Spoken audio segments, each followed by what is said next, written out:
Саламатсыздар, құрметті көрермендер. Эфирде достық подкасттың кезекті шығарылымы. Біз бүгін еңбекқорлық және кәсібилік тақырыбы төңірегінде ой өрбітетін боламыз. Ол үшін біз студия қонағы ретінде Мұхаммедқали Қалиев ағамызды студиямызға шақырдық. Бұл кісі көп жылдар бойы энергетика саласында еңбек еткен, басшылық қызметте болған, қазіргі таңда салалық ардагерлер кеңесінің төрағасы. Студиямызға қош келдіңіз. Рахмет. Ағай, алдымен осы тақырыпқа ойыспас бұрын өзіңіздің өміріңіздегі еңбек жолыңыз туралы бір айтып өтсеңіз орынды болады деп ойлаймын.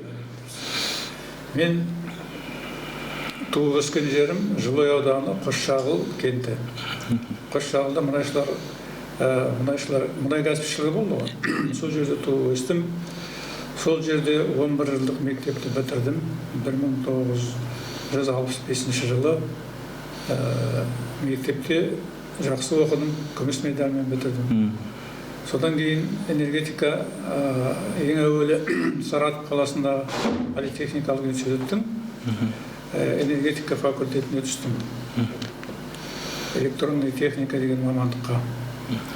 Содан кейін 2 жылдан Алматы политехникалық институтына ауысып, онда да энергетика факультетінің жылу электр станциялары деген мамандыққа ауысып, соны 1971 жылы бітірдім.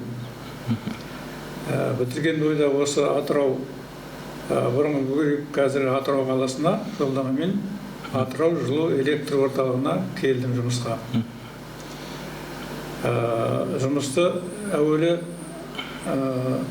бұл қазандар цехында, бұл қазандар машинист деген жұмыстан бастадым. Сол лауазымнан бастадыңыз? Сол қарапайым жұмысшыдан бастадым деп отырғаным ғой. Себебі институт қандай біздің энергетика саласындағы қалыптасқан тәртіп бойынша мамандар жоғары білім болсын, орта білім болсын келген жұмысты бастағанда ең әуелі жаңағы жұмысшы мамандығынан бастайды. Себебі онсыз ары қарай жұмысшысы қиын болады. Талап сондай ол жұмысты мысалға төменгі сол жұмысшылардың болмаса жаңағындай қарапайым жұмыста жүрген адамдардың жұмысын білу керек. Бүге-шүгесіне шейін дейсіз. Бүге-шүгесін білу керек. Содан өту керек. Ол да бір мектеп. Сол машинист, бұл қазандардың машинисті болып, олар жаңағы қадағалаушы машинистер деген болады. Сосын жаңағы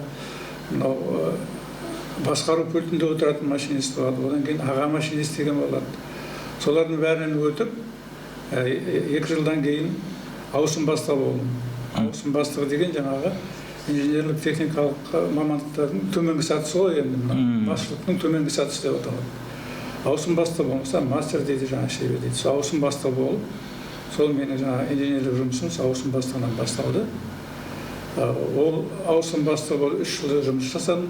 Одан кейін өндірістік техникалық бөлімге ауыстырды мені.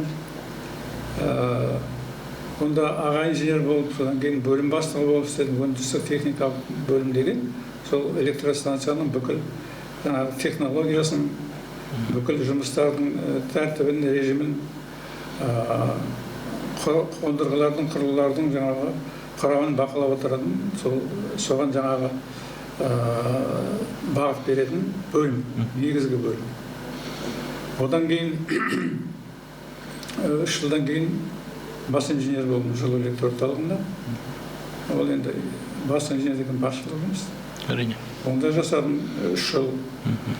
Одан кейін ол кезде Атырау жылу электр орталығы, енді қазірде мына Гурьев энерго деген басқарушы ұйым болды жаңағы. Гурьев энерго энергетика саласының Атырау облысы бойынша энергетика саласының жаңағы сол басшы бөлігі. Оның құрамында жаңағы жылу электр орталығы болды. Сосын электр энергиясын тарататын мекемелер, электр желілері мекемелері болды. Жылу желілері мекемелері жаңағы. Сосын энергия сату қазірде бар ғой, соның орында энергосбыт деп аталды, сондай құрамда болды. Онда жаңағы бас инженердің орынбасары болдым 7-8 жылдай. Одан кейін Құлсарда Бұл кезде теңгез мұнай кеніші бар ғой, соның игеріп жатқан кезі ол 80-80 жылдардың аяғы шамамен. Сол мезгілде осы энергетика саласында сол теңіз кенішін игеруге байланысты энергетика мекемелері құрыла бастады. Жаңағы электр желілері, сосын электр станциясы салынады деген жоба болды. Жаңағы қуаты жоғары электр станциясы салыну керек деп, соған байланысты мені сонда жіберді. Соның жаңағы проектісінің жобасын қарауға, ол жобаны ол кезде Москвада энергетикалық жобалау зерттеу институты болды, головной басшысы. Солардың бір бөлімі сол проектісін жасады, жобасын, электр станциясын. Солармен жұмыс жасадым. Сосын бір жылдан кейін ол жоба электр станциясы онда ол жобамен салынбайтын болды. Бір жағынан игеру, теңіз кенішін игеру венгрлерге тапсырылды. Сол кезде одан кейін венгрлер біздің енді өзгергеннен кейін, қоғамда өзгеріс болғаннан кейін, егемендік алғаннан кейін біздің Қазақстан, олар венгрлер кетіп, оның орнына америкалықтар келді. Олардың енді көзқарастары басқаша болды, біздің жобаларымыздың бәрін олар жапты. Содан кейін мен қайтадан Гөренергеге қайтып келдім. Содан кейін мені 93 жылы Атырау жылу электр орталығына директор болып тағайындады, басшы болып. Сол 93 жылдан 2016 жылға дейін жылу электр орталығын басқардым. 2016 жылы енді жасым біразға келгеннен кейін пенсия жасынан асып 5-6 жұмыс істедім.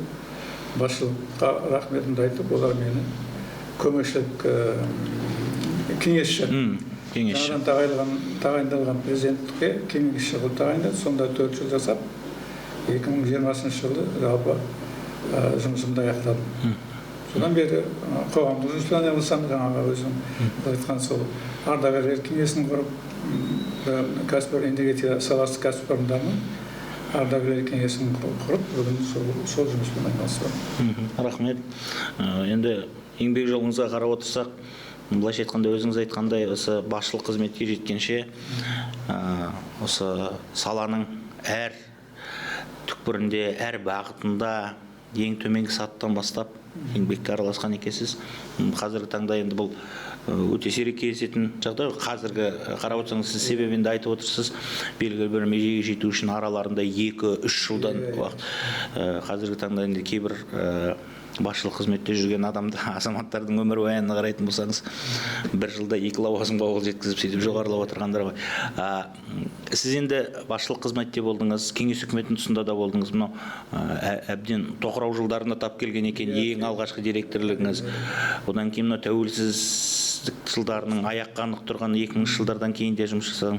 Осы 3 кезеңді салыстырмалы түрде бөліп алып қарағанда, қай кезеңнің жұмысшылары, қызметкерлері, ұрпағы деп айтайық, еңбек қорлау, қайсысы кәсібилеу еді? Олай баға беруге бола ма жалпы? Олай қай кезде де жұмысшылардың жаңа кәсібилігі, жұмысқа ынтасы, істеу, жаңа ұйымдастыруға байланысты. Сол жұмысшылармен кім жұмыс істейді, солардың жұмысына байланысты. Кәсіби мамандар таңдады ма, болмаса оған көңіл бөлген жоқ па, соған байланысты. Сосын әрине басшылыққа да байланысты. Егер басшылықта отырған адам төмендегі жұмысты білмесе, оған келіп жаңа орта буын басшылар келіп не айтса соған сеніп жүре берсе, онда қиындау болады. Себебі ол төменнен бастап жаңағы басшы болған адамдардың бір артықшылығы, ол жұмыстың бәрін көзімен көрді, қолымен істеді, бәрін біледі. Оны өтірік алдай алмайсыз дейсіз. Алдай алмайды. Сондықтан ол да бір үлкен жаңағындай жетістік деп ойлаймын. Әрине түрлі жағдай болады ғой ол болғаннан кейін. Жұмысшылардың жаңағындай тәртіпті, сондай жұмысқа ұқыптылығы, шебері, жұмыста ынтасымен істейтін адамдар болады. Болмаса жаңағындай тек уақытын өткізіп жүретіндер де болады. біздер ондай адамдардан жаңағы құтылуға тырыстық. Сондай жұмысқа берілген, ынтасымен істейтін және алға қарап ұмтылатын адамдарды жинауға тырыстық. Оның үстіне енді стратегиялық маңызды нысан ғой. Әрине, стратегиялық маңызды нысан. Біздерде адамның, орысша айтады, человеческий фактор дейді. Соған байланысты жұмыстың апаттық жағдайлар болып қалуы мүмкін. Сол кездерде кім қалай жұмыс істейді, кім оның тезірек қайтадан жөніне керек, қалпына келтіру керек. Соған адамдардың жаңағы дайындығы болу керек, ол үшін адамдар білу керек, қай жерге қалай еңбектің не істеу керек, қалай істеу керек деген сондай соған байланысты. Жаңағыдай жұмыс істеп келгенде, кей адамдар ондайды істей алмайды, өздері кетеді. Ал жаңағыдай білетін адамдар, соны жаңағы ынтасымен істейтіндер, табандылықпен істейтіндер адамдар олар қалады. Мысалға, енді біздің электр орталығын өзіңіз білесіз, жылуды, электр энергиясын оны кідіртуге болмайды, күндіз түні 24 сағат бойы жұмыс істеп беріп тұру керек. Сондықтан демалыс кезінде де, мысалға, демалыс күндері бұлай жай жұмыста адамдар демалып жатса, біздің адамдар кезекпен үйлерінде, домашнийде жүрсе деген болды. Мамандарды біздер сондай кезекпен үйінде отырады, керек болса шақырып алады. Бірақ жұмыста болады. Бірақ жұмыста соған дайын болып отыру керек, шақырып қалса бағасын дегенде. Сондай тәртіп болды өздерде. Енді олай болмаса, жаңағындай бір кідіріс болған жағдайда, жаңағындай бір апатты жағдай болғанда, оған тез оңдап, тез қосу қиын болады. Бірақ мына әсіресе 90-шы жылдар өте қиын болған болар, иә? Болған болды. Себебі ол кездері менің есімде бізде көп қабатты үйде тұрдық. 2 күннің бірінде көшедегі жылу нелері жарылып жататын тұрбалар, өте тозған болды. Сол кезде де бірақ енді ондай жағдайды қазір енді жоқ қой, 2000 жылдардан бері байқалған жоқ сияқты, бірақ ондай жағдайларда жұмыс жасап отыр. Жағдайлар болды. Оның себебі мынау көшедегі жылу жүйелері квартальный сеть дейді ғой. Жалпы қазіргі теплопункттар бәрі қалада қалалық мекеме болды, коммунальный предприятие. Олар бізге қараған жоқ. Біздер басында энергетиктерге қараған тек магистральдық жылу құбырлары. Тесттен шығатын магистральдық трубалар жаңағы теплопункттерге, жылу бекеттеріне әкеледі. Сосын ар жағы біздің шаруамыз. Ар жағы үйлерге тарату, оларды жаңағы қарау бәрі жаңағы коммунальдық мекеменің құзырында. Жаңағы енді өзгергеннен кейін біздің егеменде қалғаннан кейін өзгерістер көп болды ғой. Сол 91 жылдан бастап облыстық әкім Чердебай Равиль Тажарұлы шақырып алып айтты, енді сендер коммуналдық мекеме адамдар тарап кетті, қазір жоқ, сендер соны қабылдайсыңдар. Соны біздер енді біз мемлекеттің қарауындамыз ғой енді. Оны қабылдамайын дейтін оған жағдай жоқ. Біз қабылдадық бәрін, сол күйінде қалай, сол ашық жатыр, ашық-шашық, жарылып жатыр деген жаңа өзіңіз айтқандай, ондайлар көп болды бізде. Соның бәрі біртіндеп неге жыл сайын жаңа ауыстыратын. Жүйені жаңалау керек болды. Жаңалау керек болды жаңағы. Теплопункттердің жаңағы ішіне құралдарды жаңартып, тепломиндердің аударып, насостары қойып дұрыс. Жаңағындай кезекшілік, онда операторлар отырады ғой. Оған соны дұрыс адамдар алып, бұрын коммунальдық хозяйство кезінде оған енді жасыратын жоқ. Енді кездейсоқ адамдар отырады ғой. Сондықтан жұмыстар ол кезде төмен. Содан кейін сол бір 3-4 жылдың ішінде бәрін қалыпқа келтіріп, сол өзіміздің қарауымызға алдық. Жылу жүйелері деген мекеме құрдық сол кезде. Осы орайда жаңа жүйе құрғаныңыз бар. Бұлар енді қалай еткенде де еңбекқорлықтан бұрын бұл жерде жүйені жаңашалап бұл басшылық қызметте болғасын, еңбекқорлықтан бұрын кәсібилікті талап етеді ғой енді. Жалпы осы кәсібилік мәселесіне келсек, өзіңіз айттыңыз, еңбек жолыңызды ең төменгі сатыдағы жұмысшыдан бастадым деп қарапайым. Осы жас маманның келіп өсуіне, оның алған білімінен бұрын, әрине білімі де маңызды ғой, бірақ білімінен бұрын мынау жаңа келген ұжымы, еңбек ұжымы, коллективі, былайша айтқанда әріптестері, соның ішінде басшылық үлкен ықпал етеді деп естідім. Яғни ең бірінші басшысы қандай болса, оған дұрыс бағдар беріп отыратын болса, жас маман бірден кәсіби маманға айналуы тез өтеді деп. Сіздің практикаңызда болды ма ондай? Ондай болды. Мен мысалға жаңағы айттым ғой, жұмысшы болып келгенде, бұл вагондардың машинист болып келгенде мені сол кезде ауысым бастау болды. Біздің жаңағы ауысымның үлкендеу адам болды, Путин Виктор Михайлович деген үлкен кісі, тәжірибелі, сол ТЭЦ құрылғаннан бастап жұмыс істеген. ТЭЦ негізінде 60-шы жылы іске қосылған ғой. Мен келдім 71-ші жылы. Сол кісінің қарауында, сол кісі жаңағы куратор дейді ғой қазір. Сол кісінің қарауына бердім. Сол кісіден сұраймын мысалға, ол кісі өзінің білгенін бәрін айтып, өзі ертіп жүріп көрсетеді, мысалға, мынандай дегендей. Ол кісінің маған өте көп көмегі болды. Өзінің жаңағы, сосын ол жаңағы сол кісінің саған жаңағы көзқарасына да байланысты. Саған шынымен жаңағы көңілмен жақсылық ойлап нетсе, бәрін айтып көрсетсе, ол өте үлкен жоғары адамға көмек болады. Себебі сондай болып жаңағы соны білуге тырысасың, көруге тырысасың, сондай істеуге тырысасың, ол өте жақсы нәрсе. Наставничество деген болды ғой. Вот сондай біздерде болды кезінде. Жаңадан мысалға жөндеушілер, слесарьлерді алғанда да жоғары разрядты, 5-ші, 6-ші разрядты слесарьлер соларға көмекші болады бөле. Слесарь жаңағы. Онда ремонт жасаушылар. Оларда жаңағы солардың қасында жүріп, соны олардың жаңағы істегенін көреді, сосын өздері де істейді, сөйтіп үйренеді. Баулиды ғой былайша. Баулиды. Ол қандай салада да, қай салада да солай бар деп ойлаймын сонда. Әрине.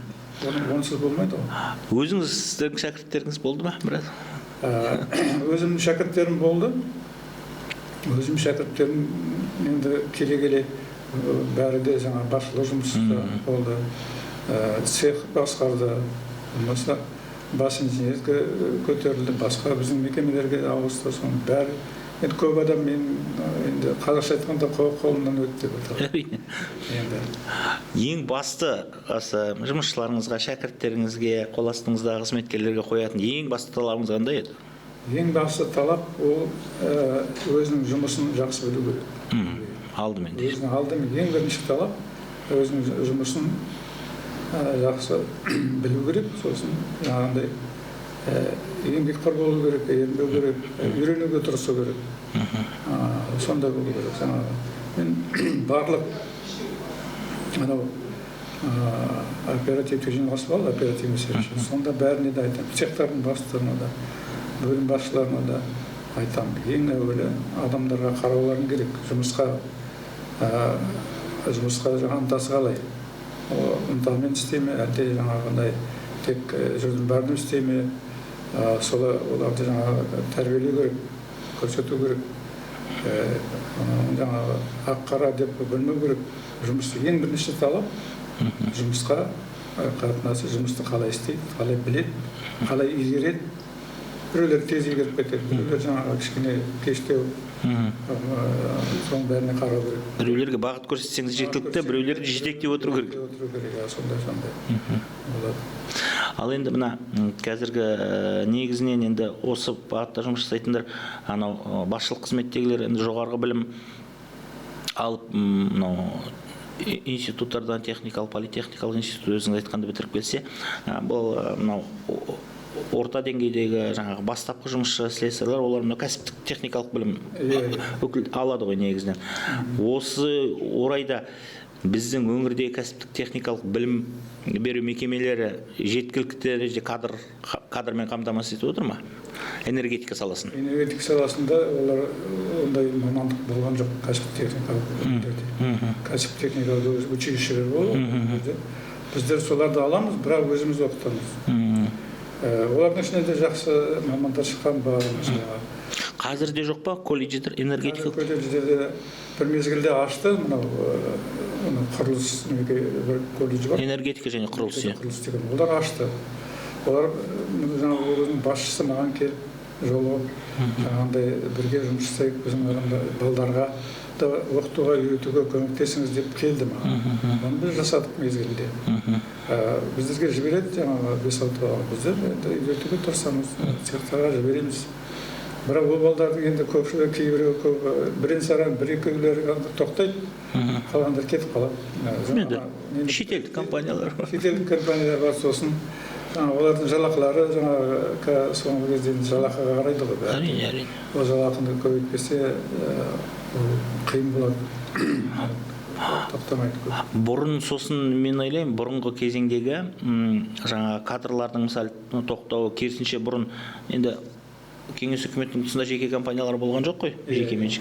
Дей тұрғанмен осындай жалақысына қарамай осындай ірі мекемелерде, үлкен өндірістерде жұмыс жасауға ұмтылуы да жастардың бірінші себептен жаңағы жалақыдағы көп айырмашылықтың болмауынан деп ойлаймын.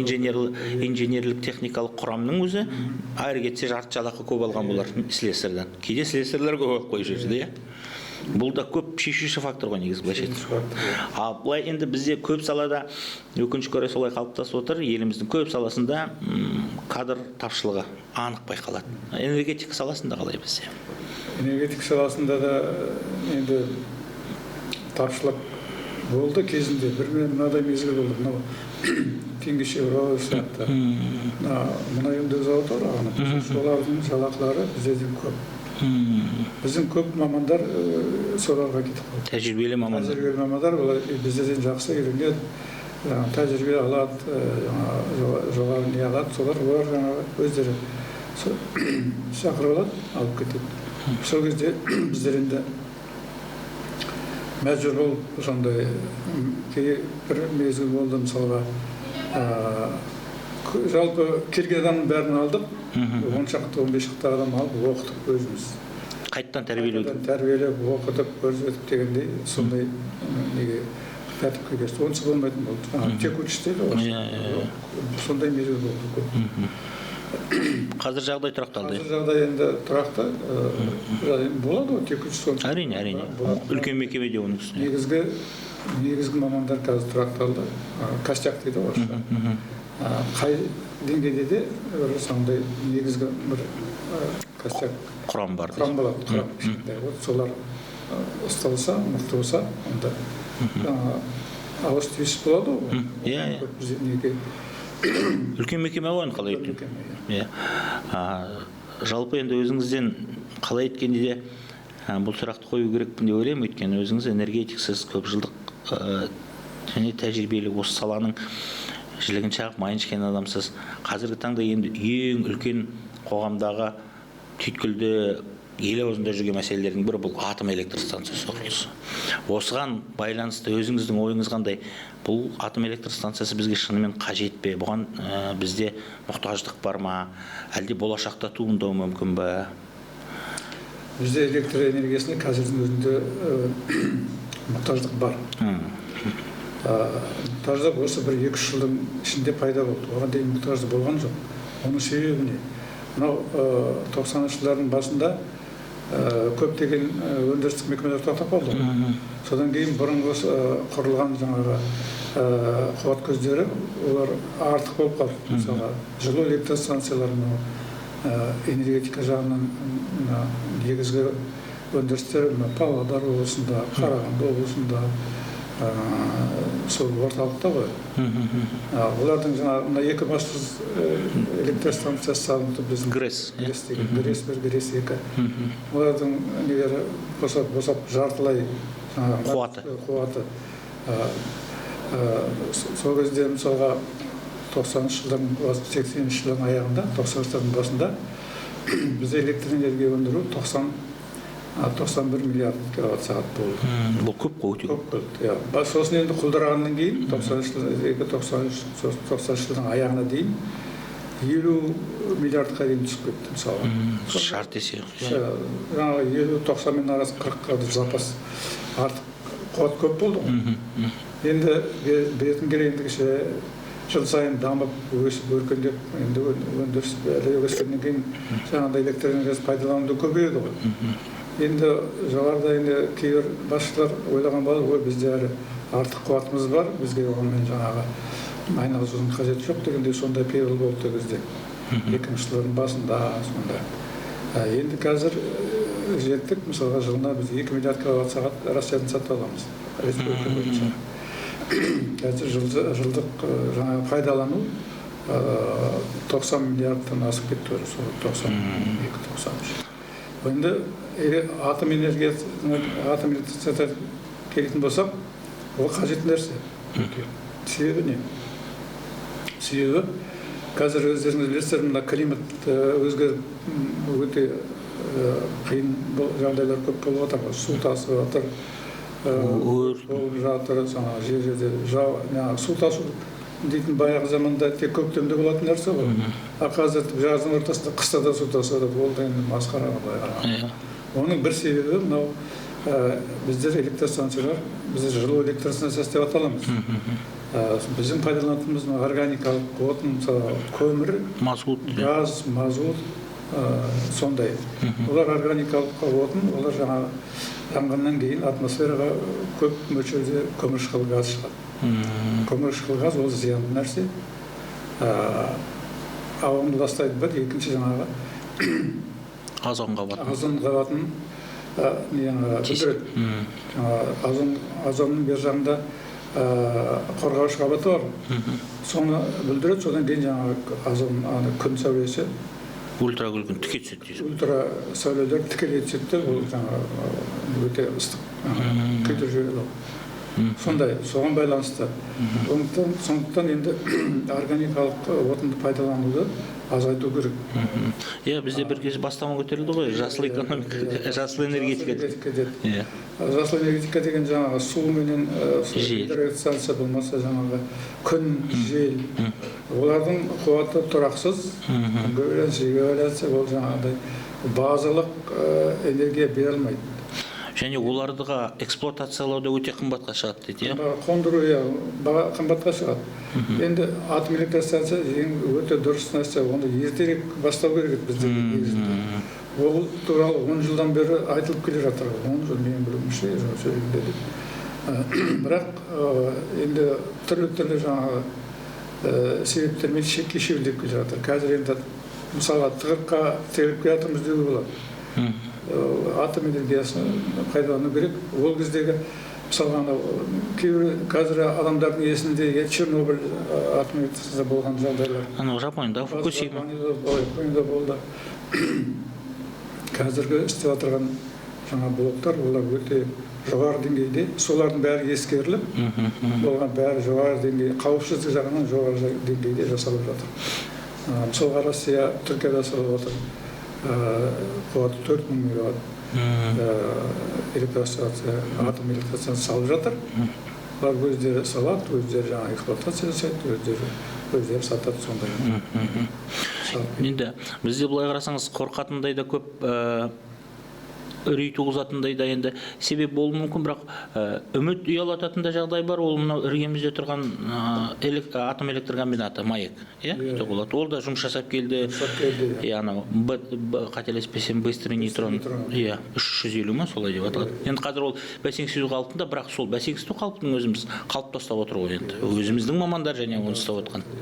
Бізде ол тұрғыдан да енді кадр тапшылығы алғашында сезілетін болар, бірақ негізгі тәжірибелі сол бағытта жұмыс жасаған мамандармен қамтамасыз ете аламыз. Болашақта да тіпті қазір бастап кетуімізге болады. Құрылыспен бірге, тәжірибеден өткізіп. Меніңше ол атом энергетикасын салмай шешілмейді мәселесі. Осыдан бәрібір туындай береді. Және біз өсіп жатырмыз демографиялық тұрғыдан. Өндіріс өсіп жатыр. Өте дұрыс нәрсе, басқа вариант жоқ.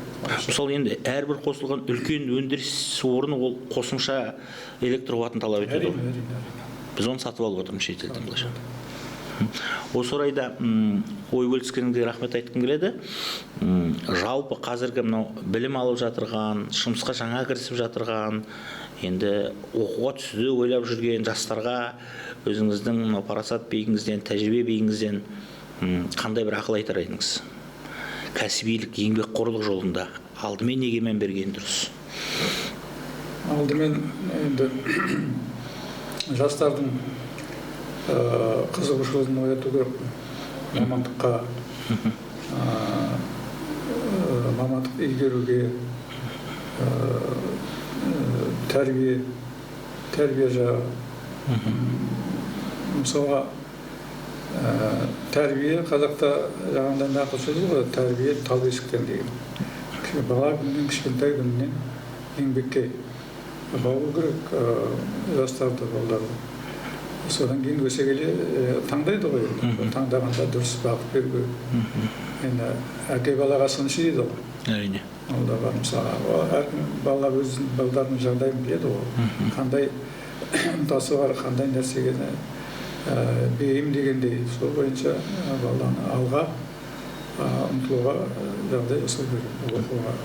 Оқу, білім алу, ол ең бірінші нәрсе. Сонда ғана еңбекқор, содан кейін алдымен еңбекқорлық, содан кейін кәсібилік қой,